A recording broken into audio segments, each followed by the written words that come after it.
Assalamualaikum warahmatullahi wabarakatuh. Perkenalkan nama saya Aisyah Zarkazura dengan NIM G002525 dari kelompok SGD A8. Di video kali ini saya akan membuat laporan praktikum anatomi blok 1.3 sistem digestif dan metabolisme. Langsung saja untuk learning outcome-nya. Yang pertama itu ada mengenai dinding abdomen dan otot-ototnya, kemudian ada anatomi gaster, dan terakhir ada letak-letak dari appendix. Langsung yang pertama, lapisan dinding abdomen anterolateral dan posterior. Untuk yang lapisan dinding abdomen anterolateral, dari yang paling superficialis itu terdiri dari yang pertama ada kulit, kemudian ada fasia superficialis yang dimana fasianya terdiri dari fasia camper dan juga fasia scarpa. Terus lanjut ada fasia profunda, kemudian ada musculi et aponeurosis, kemudian ada fasia transversalis, lanjut dengan fasia extraperitonealis, dan terakhir ada peritoneum parietal. Langsung saja untuk yang pertama, bagian pertama yang paling superficialis ini kulit. Kulit melekat pada struktur yang terletak di bawahnya dengan longgar, tapi dikecualikan pada umbilikus, di mana kulit ditambahkan sebagai jaringan parut di umbilikus. Lalu lanjut ke yang lapisan kedua, yakni fasia superficialis. Fasia superficialis kan terbagi jadi dua, yakni ada fasia camper dan juga fasia scarpa. Untuk yang fasia camper, itu dia itu merupakan fasia yang berisi lemak, karena dia sebagai situs utama penyimpanan lemak. Kemudian yang kedua itu ada fasia scarpa. Untuk yang fasia scarpa itu dia hanya terdiri atas sedikit lemak atau tidak ada sama sekali. Nah, di inferior lapisan ini berlanjut ke regia femoralis. Namun tepat di bawah ligamentum inguinal, lapisan ini menyatu dengan fasia profunda regia femoralis atau yakni fasia lata.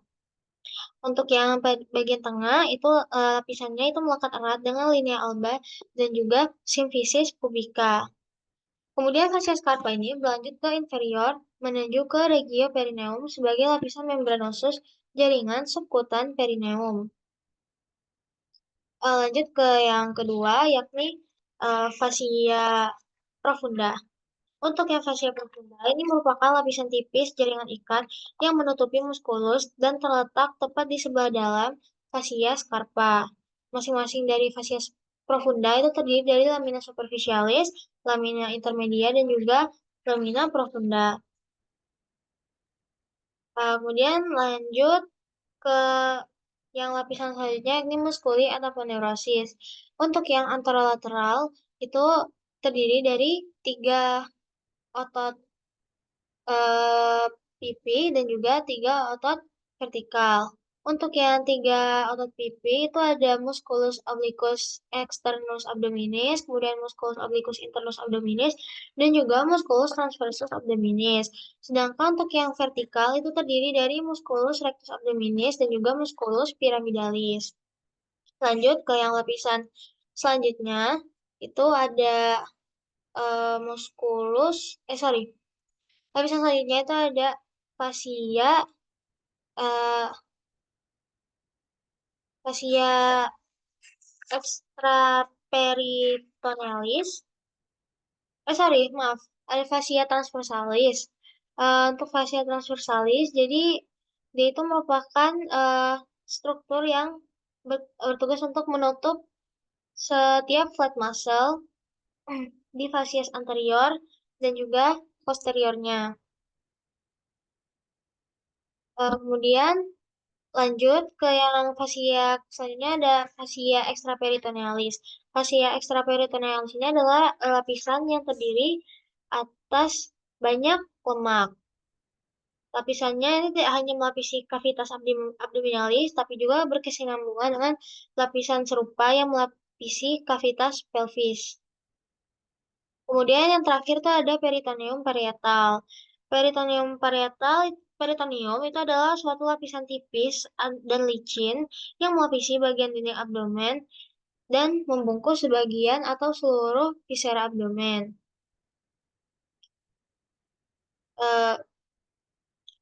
Jadi kemudian ada organ yang dia itu tertutupi sepenuhnya oleh peritoneum, tapi ada juga yang dia hanya tertutup sebagian di bagian anteriornya.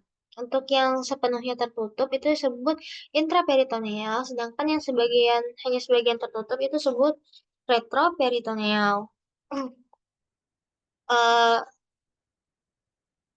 Eh, jadi tadi sudah dijelaskan sebagian di yang sebelumnya ini kan di lapisan yang muskuli atau aponeurosis. Nah, jadi kalau yang anterolateral itu terdiri tadi kan dari 3 otot pipi dan juga 2 otot vertikal. Ya, yakni yang pipi musculus obliquus externus abdominis, musculus obliquus internus abdominis, dan musculus transversus abdominis. Sedangkan yang vertikal itu musculus rectus abdominis dan juga musculus pyramidalis. Nah, sedangkan kalau yang di posterior itu kalau untuk yang muskulus utamanya itu ada musculus vas major, kemudian musculus quadratus lumborum, dan juga musculus iliacus. Tapi kalau yang lebih jelasnya itu ada muskulusnya itu terbagi jadi 4 sebenarnya. Ada yang lapisan pertama itu musculus latissimus dorsi, terus yang lapisan kedua itu musculus serratus posterior inferior, musculus longissimus dorsi, musculus erector spinae, dan juga musculus obliquus externus abdominis. Untuk yang lapisan ketiganya itu ada musculus multifidus, musculus interspinalis, terus dan juga musculus obliquus internus abdominis. Kemudian untuk yang lapisan keempat baru ada musculus quadratus lumborum, musculus iliopsoas, dan juga musculus transversus abdominis. Oh ya, untuk perbedaan lapisan dinding abdomen yang anterolateral dan juga eh, posterior. Kalau yang anterolateral itu kan tadi lengkap ada semua. Kalau yang posterior itu bedanya cuman dia tuh tidak ada fascia profunda dan juga fascia transversalis. Tapi yang selebihnya itu ada semua sama.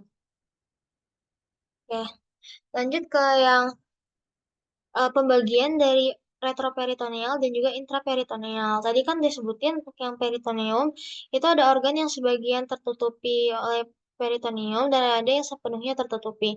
Kalau yang sepenuhnya tertutupi itu kan adalah intraperitoneal. Contohnya itu ada gaster, lien, jejunum, ileum, hepar, colon transversum, dan juga colon sigmoideum. Kemudian untuk yang retroperitoneal itu bisa diingat dengan Seydt-Packer, yakni glandula suprarenalis, aorta, duodenum kecuali pars superior, pankreas kecuali cauda, ureter, colon ascendens et descendens, kidney atau ginjal, esophagus, dan juga rectum. Eh, lanjut lanjut ke yang learning outcome kedua, yakni anatomi dari gaster dan juga sphincter-sphincternya. Jadi gaster, gaster itu, maaf, gaster itu merupakan organ di saluran pencernaan kita yang terletak di antara esofagus dan juga duodenum. Nah, jadi gaster ini terbagi jadi ada 4 wilayah utamanya, yakni ada kardia, yakni bagian yang mengelilingi muara esofagus ke lambung, terus ada fundus, yakni bagian superior yang cembung yang biasanya berisi gas. Fundus ini yang terletak di atas bidang horizontal melewati ostium kardia. Terus ada bagian korpus atau badan, yakni adalah bagian utama lambung yang terletak di antara fundus dan juga antrum pylorus. Dan terakhir itu ada pylorus, yakni wilayah berbentuk corong yang merupakan outlet lambung. Nah, pylorus ini terbagi lagi jadi antrum pylorus dan juga kanalis pylorus. Kalau yang antrum pylorus itu lebih lebar, kalau kanalis pylorus itu kan dia lebih sempit karena dia mengarah ke duodenum. Untuk batas-batas gaster itu ada curvatura minor dan juga curvatura mayor. Kalau yang curvatura minor itu batas medial, kemudian dia pendek dan cukung. Sedangkan kalau yang curvatura mayor itu batas lateral itu dia panjang dan cembung. Terus ada incisura angularis, yakni lekukan tajam pada curvatura minor yang menandai batas antara korpus dan pylorus. Nah, lanjut ke otot-otot yang ada di gaster. Jadi, di gaster itu ada sphincter-sphincter, yakni otot melingkar yang mengontrol aliran masuk juga keluar. Nah, sphincter gaster itu terdiri dari dua.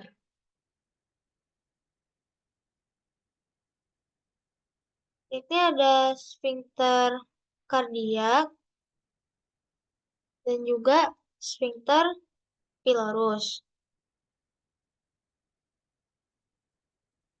Eh, untuk yang sphincter kardia itu terletak di ostium kardia atau pertemuan esofagus dan lambung. Sphincter ini bukan sphincter anatomi sejati yang tebal, melainkan sphincter fisiologis yang dibentuk oleh kombinasi faktor seperti lipatan mukosa, diafragma, dan sudut masuknya esofagus. Sedang fungsi dari yang sphincter kardia itu untuk mencegah reflux atau aliran balik isi lambung ke esofagus yang bisa menemukan rasa ingin muntah. Selanjutnya yang sphincter pylorus itu terletak di kanalis pylorus, yakni pertemuan lambung dan duodenum. Sphincter ini merupakan cincin otot polos sirkular yang tebal, yakni sphincter anatomis sejati. Sphincter pylorus berfungsi untuk mengontrol pelepasan chyme atau makanan yang dicerna sebagian dari lambung ke duodenum secara bertahap. Lanjut ke yang terakhir, yakni letak-letak appendix. Jadi letak-letak appendix itu variasinya yang pertama ada retrosekal, kemudian kedua ada fig, lalu ada subsekal, kemudian ada preileal, dan juga yang terakhir ada postileal.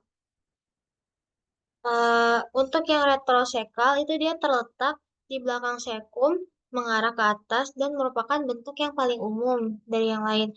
Terus kalau yang letak postileal itu adalah letak yang dia lebih ke kiri di belakang ileum dan mesenterium. Terus ada letak yang pelvic. Pelvic itu mengarah ke bawah melewati psoas mayor dengan ujungnya melebihi tepi atas panggul bawah. Lalu ada preilialis, yakni dia letaknya mengarah ke kiri di depan ileum dan mesenterium.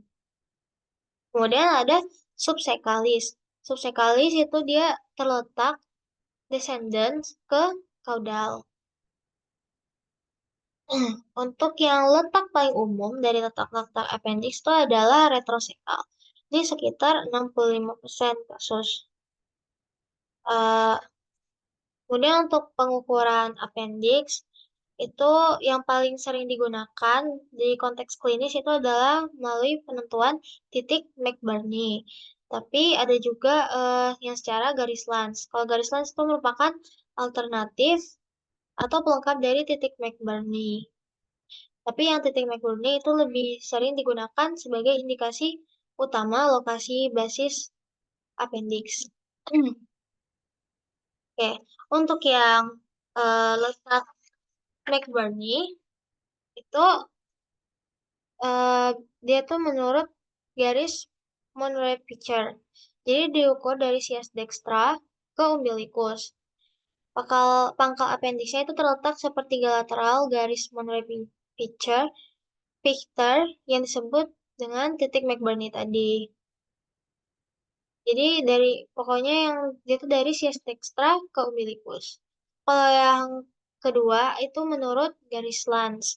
Kalau yang garis lans itu diukur dari sias dextra sampai ke sias sinistra. Ujung appendixnya itu ada pada titik 1/6 dari lateral dextra. Baiklah, saya pikir sekian dari saya. Terima kasih dan mohon maaf atas kesalahan-kesalahan.